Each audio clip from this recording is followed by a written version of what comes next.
السلام علیکم ورحمۃ اللہ وبرکاتہ۔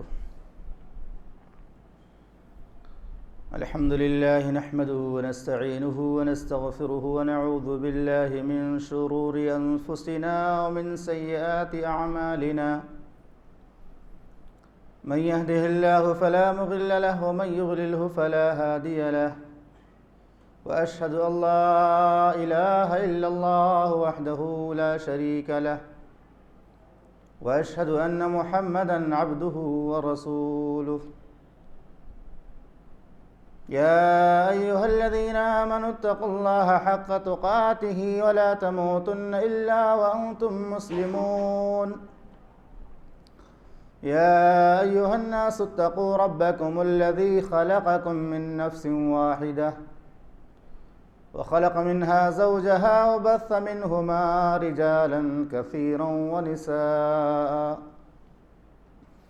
واتقوا الله الذي تساءلون به والأرحام، إن الله كان عليكم رقيبا۔ يا أيها الذين آمنوا اتقوا الله وقولوا قولا سديدا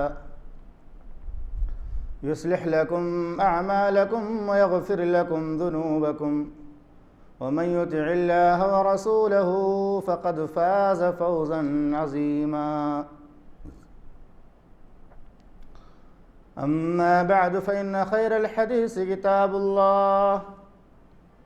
وخير الهدي هدي محمد صلى الله عليه وسلم،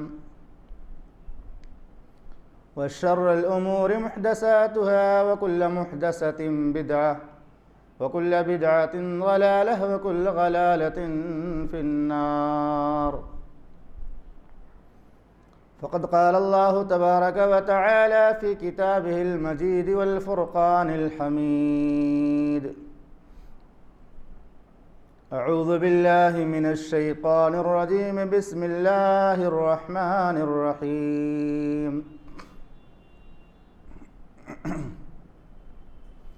شهر رمضان الذي أنزل فيه القرآن هدى للناس وبينات من الهدى والفرقان۔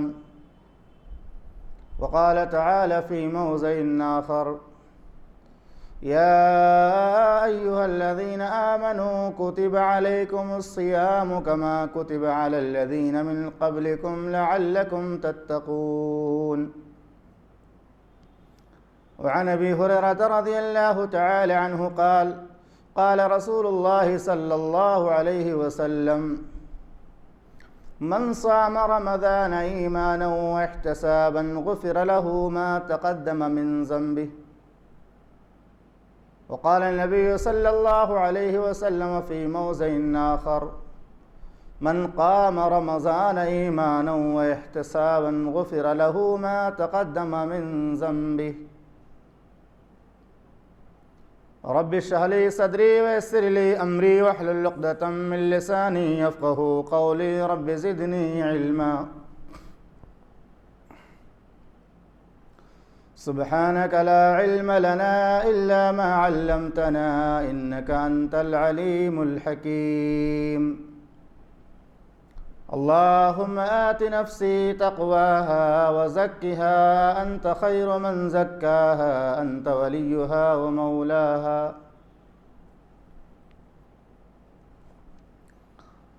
معزز و محترم سامعین اکرام، پردہ نشین خواتین اسلام، اللہ کا بے پناہ فضل و احسان ہے کہ اللہ رب العالمین نے ہمیں اس پروگرام میں شرکت کا موقع دیا، اور خواتین کے اس پروگرام میں میری پہلی حاضری ہے۔ آج انشاءاللہ خواتین رمضان کیسے گزاریں، اس سے متعلق چند باتیں اللہ کی مدد اور اس کی توفیق سے قرآن و حدیث کی روشنی میں پیش کی جائیں گی۔ قبل اس کے کہ رمضان سے متعلق میں اپنی باتیں شروع کروں، ایک چھوٹی سی دعائیہ نظم سماعت فرمائیں۔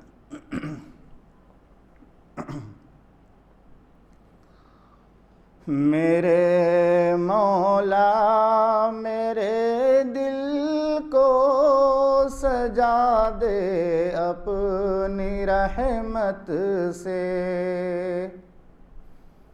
میرے مولا میرے دل کو سجا دے اپنی رحمت سے، میرے مولا میرے دل کو سجا دے اپنی رحمت سے، گناہوں کی سیاہی کو مٹا دے اپنی رحمت سے، گناہوں کی سیاہی کو مٹا دے اپنی رحمت سے۔ تڑپتا ہوں سسکتا ہوں میں دل کی بے قراری سے، تڑپتا ہوں سسکتا ہوں میں دل کی بے قراری سے، تڑپتا ہوں سسکتا ہوں میں دل کی بے قراری سے، ہدایت کا دیا دل میں جلا دے اپنی رحمت سے، ہدایت کا دیا دل میں جلا دے اپنی رحمت سے، میرے مولا میرے دل کو سجا دے اپنی رحمت سے، کسی کو مجھ سے کوئی بھی گلہ شکوہ نہ رہ پائے، کسی کو مجھ سے کوئی بھی گلہ شکوہ نہ رہ پائے، کسی کو مجھ سے کوئی بھی گلہ شکوہ نہ رہ پائے، مجھے ایسا بھلا انسان بنا دے اپنی رحمت سے، مجھے ایسا بھلا انسان بنا دے اپنی رحمت سے، غموں کی بھیڑ سے آؤں خوشی کی شاہراہوں پر، غموں کی بھیڑ سے آؤں خوشی کی شاہراہوں پر، غموں کی بھیڑ سے آؤں خوشی کی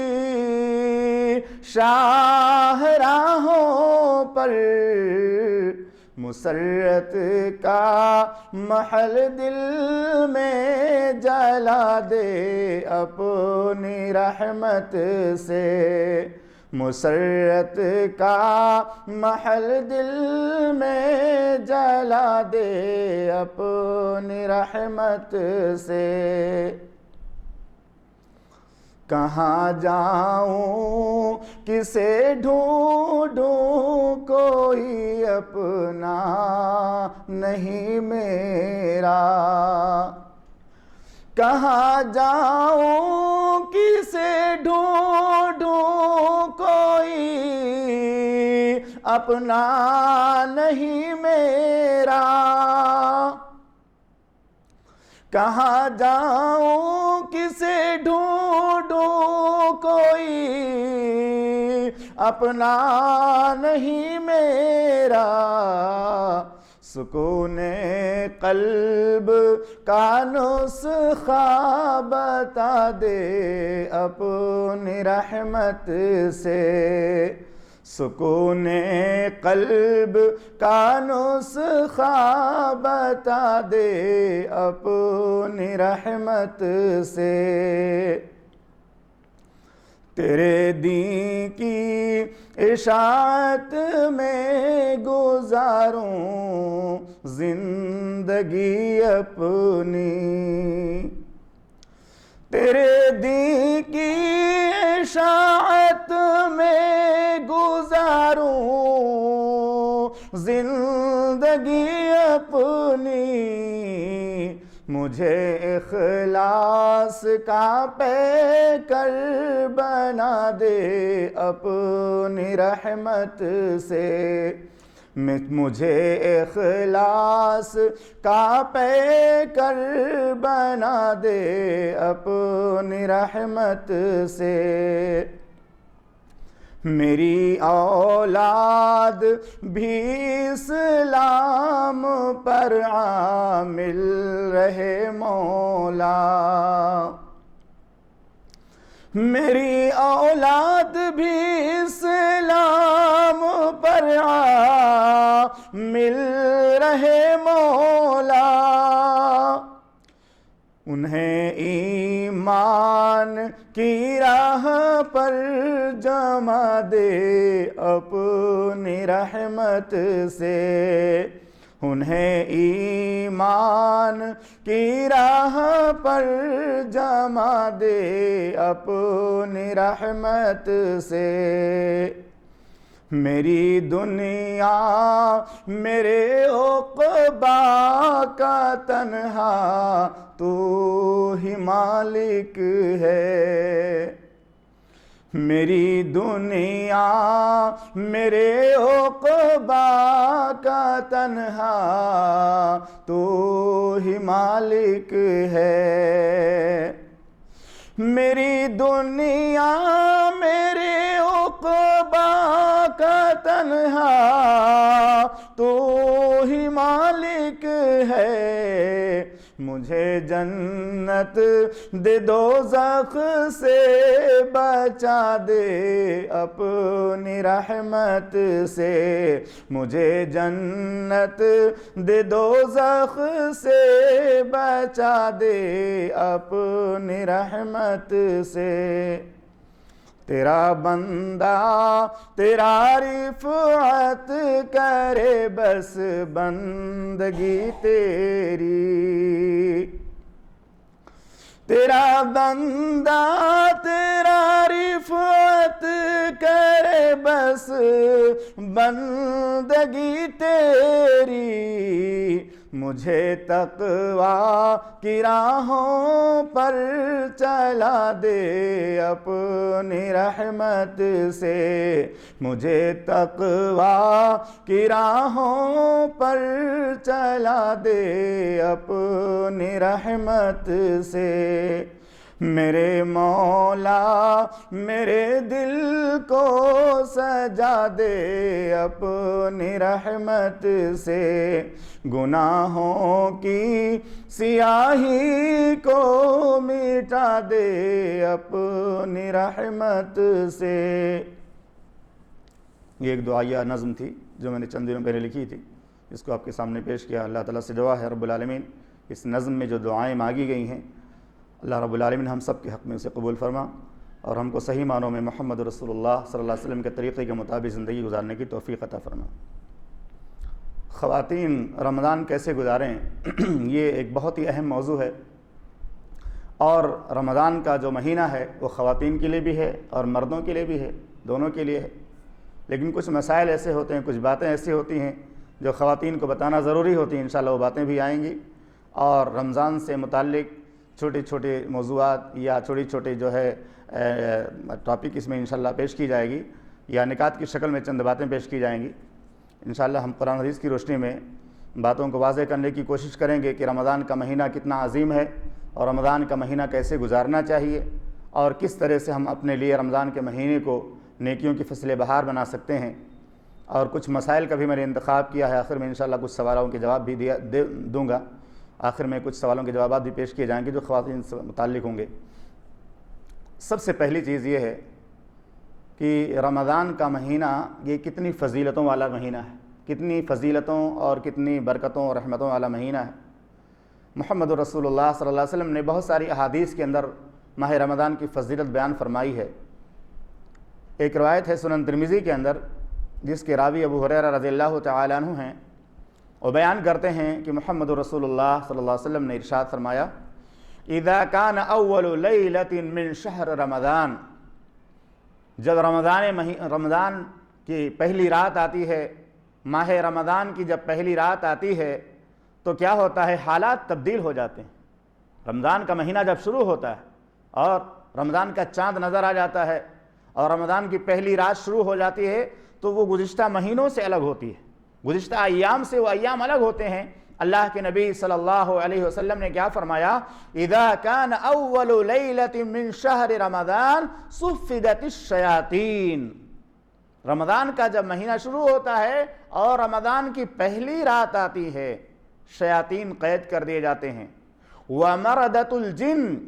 اور اسی طرح سے سرکش جن بھی قید کر دیے جاتے ہیں۔ دوسرا کام کیا کیا جاتا ہے، وغلقت ابواب النار، اور جہنم کے تمام دروازوں کو اللہ بند کرا دیتا ہے، جہنم کے تمام دروازے بند کر دیے جاتے ہیں۔ یہی نہیں فرمایا کہ بند کر دیے جاتے ہیں، بلکہ یہ فرمایا فَلَمْ يُفْتَحْ مِنْهَا بَابٌ، جہنم کے تمام دروازے بند کر دیے جاتے ہیں۔ لَهَا سَبْعَةُ أَبْوَابٍ، قرآن میں اللہ نے فرمایا جہنم کے 7 دروازے ہیں، 7، اور 7 دروازوں کو اللہ تعالی جہنم کے 7 دروازوں کو رمضان کے مہینے میں اللہ بند کرا دیتا ہے۔ فَلَمْ يُفْتَحْ مِنْهَا بَابٌ، اور جہنم کا کوئی بھی دروازہ کھلا نہیں رہتا۔ اس کے بعد کیا ہوتا ہے، وَفُتِحَتْ أَبْوَابُ الْجَنَّةِ، اور جنت کے تمام دروازے کھول دیے جاتے ہیں، جنت کے تمام دروازے کھول دیے جاتے ہیں۔ فَلَمْ يُغْلَقْ مِنْهَا بَابٌ، اور جنت کا کوئی بھی دروازہ بند نہیں رہتا، سارے دروازے کھول دیے جاتے ہیں۔ وَيُنَادِي مُنَادٍ، اور ایک پکارنے والا پکارتا ہے،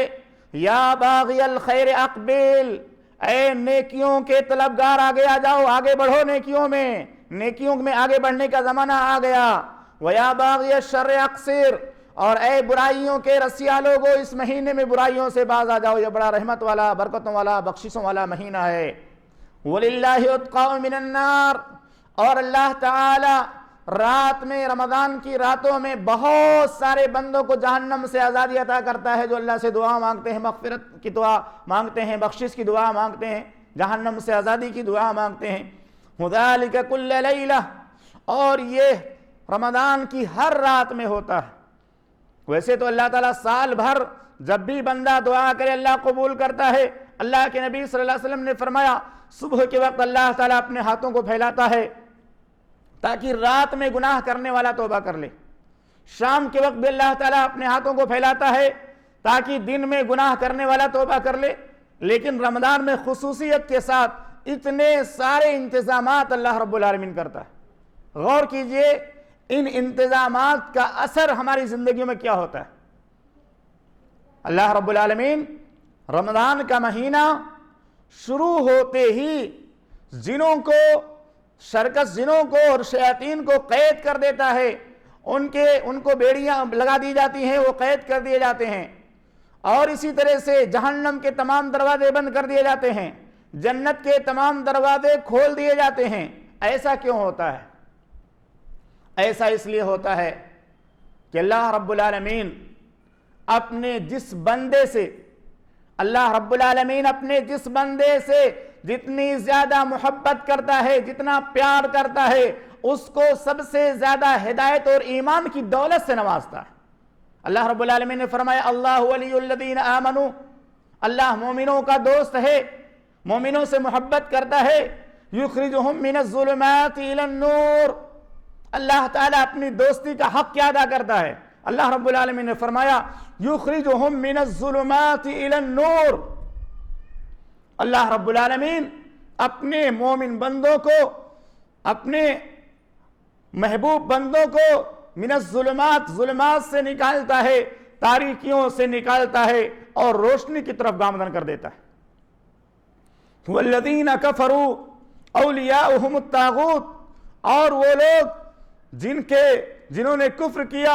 جو کافر لوگ ہیں، ان کے شیاطین دوست ہوتے ہیں، اور شیاطین کیا کرتے ہیں؟ یخرجونہم من النور الی الظلمات، شیطان ان کو روشنی سے اندھیرے کی طرف اور اسی طرح سے ہدایت سے گمراہی کی طرف لے جاتے ہیں۔ تو اللہ رب العالمین اپنے بندوں سے محبت کرتا ہے، اور اس محبت کا حق یہ ادا کرتا ہے کہ اپنے بندوں کو گمراہی سے نکال کر ہدایت کے راستے پہ گامزن کرتا ہے، تاریکیوں سے نکال کر روشنی کی طرف لے کر جاتا ہے۔ تو رمضان کا مہینہ خاص طور سے جب آتا ہے تو اللہ رب العالمین کی رحمت جوش میں آ جاتی ہے۔ اللہ رب العالمین دیکھتا ہے کہ میرے بہت سارے بندے ایسے ہیں جنہوں نے 11 مہینے گناہ کر کے اپنے آپ کو جہنم کا مستحق بنا لیا۔ میری بہت ساری بندیاں ایسی ہیں جو گناہ کرتے کرتے انہوں نے رمضان کے بعد سوچا تھا توبہ کریں گے، رمضان کا مہینہ گزر گیا، شوال کا سیقہ ذوالحجہ پورا 11 مہینے گزر گئے، توبہ نصیب نہیں ہوئی ان کو۔ تب اللہ رب العالمین کہتا ہے یہ لوگ ایسے قریب نہیں آنے والے، ان کو شوق دلانا پڑے گا، جذبہ ان کے اندر پیدا کرنا پڑے گا، رکاوٹیں دور کرنی پڑیں گی۔ شوق اور جذبہ پیدا کرنے کے لیے اللہ کے نبی صلی اللہ علیہ وسلم نے فرمایا اللہ رب العالمین جہنم کے تمام دروازوں کو بند کروا دیتا ہے، جنت کے تمام دروازوں کو کھلوا دیتا ہے، اور اسی طرح سے اللہ کے نبی صلی اللہ علیہ وسلم نے فرمایا تمام جنوں کو، سرکش جنوں کو اور شیاطین کو قید کر دیا جاتا ہے، اور اعلان کرنے والا اعلان کرتا ہے، پکارنے والا پکارتا ہے یا باغی الخیر اقبل، اے نیکیوں کے طلبگار اس مہینے میں نیکیوں کی راہ میں آگے بڑھو، اور اے برائیوں کے رسیا لوگو اس مہینے میں برائیوں سے اور گناہوں سے باز آ جاؤ۔ تو اللہ رب العالمین ایک طرف تو نیکیوں کا لالچ دلاتا ہے اور نیکیوں کی امید دلاتا ہے، نیکیوں کی حرص مومنوں کے دلوں میں پیدا کرتا ہے۔ رمضان کے مہینے میں روزے رکھو، گناہ معاف کر دیے جائیں گے، رمضان کے مہینے میں قیام کرو، گناہ معاف کر دیے جائیں گے، رمضان کے مہینے میں روزہ رکھو، اس روزے کا ثواب اللہ عطا کرے گا۔ یہ سارا شوق پیدا کون کرتا ہے؟ اللہ رب العالمین پیدا کرتا ہے کہ میرے بندے نیکیوں کے راستے میں آگے بڑھیں۔ اور دوسری چیز، اللہ رب العالمین رمضان کا مہینہ سایہ فگن کرنے کے بعد شیاطین کو قید کر کے وہ بہانہ اور وہ عذر ختم کر دیتا ہے۔ بہت سارے لوگ بولتے ہیں شیطان ہم کو گمراہ کرتا ہے، شیطان ہم کو گمراہ کرتا ہے، نماز نہیں پڑھنے دیتا، تلاوت نہیں کرنے دیتا، نیکیاں نہیں کرنے دیتا۔ اللہ تعالیٰ وہ بہانے بھی ختم کر دیتا ہے، دروازے جنت کے کھلوا کر کے کہتا آ جاؤ آ جاؤ، میں تم سب کو جنت کے اندر داخل کرنے والا ہوں، جنت دینے کے لیے تیار ہوں، چاہے مرد ہوں چاہے عورتیں ہوں۔ اور جہنم کے دروازوں کو بند کروا کر کے اللہ رب العالمین اس بات کا اعلان کرتا ہے کہ اے میرے بندو دیکھو میں نے جہنم کے دروازوں کو بند کروا دیا، میں تم کو جہنم میں داخل کرنا نہیں چاہتا، جہنم میں ڈالنا نہیں چاہتا۔ اور اس کے ساتھ ساتھ شیاطین کو قید کر کے اللہ فرماتا ہے، یہ میسج دیتا ہے اپنے بندوں کو کہ شیاطین جو تم کو گمراہ کرتے تھے 11 مہینے سے ان کو بھی میں نے قید کر دیا ہے۔ اب کون سی بات رہ جاتی کہ تم مسجد میں نہیں آتے؟ اب بھی اگر اللہ کی طرف رجوع نہیں کرو گے، اللہ سے معافی طلب نہیں کرو گے، جنت کے دروازے کھلے ہوئے ہیں، جہنم کے دروازے بند کر دیے گئے ہیں، نیکیوں کا ثواب بڑھا دیا گیا ہے، اور ہر نیکی پر بے شمار اللہ اجر دینے کے لیے تیار ہے۔ اس لیے اللہ رب العالمین رمضان کے مہینے میں اپنے بہت سارے بندوں کو جہنم سے آزادی کا پروانہ عطا کرتا ہے۔ اسی لیے ہم دیکھتے ہیں کہ رمضان کے مہینے میں خاص طور سے جیسے رمضان کا مہینہ شروع ہوتا ہے، جو سال بھر بھی مسجد میں نہیں آتا نماز کے لیے وہ بھی آ جاتا ہے،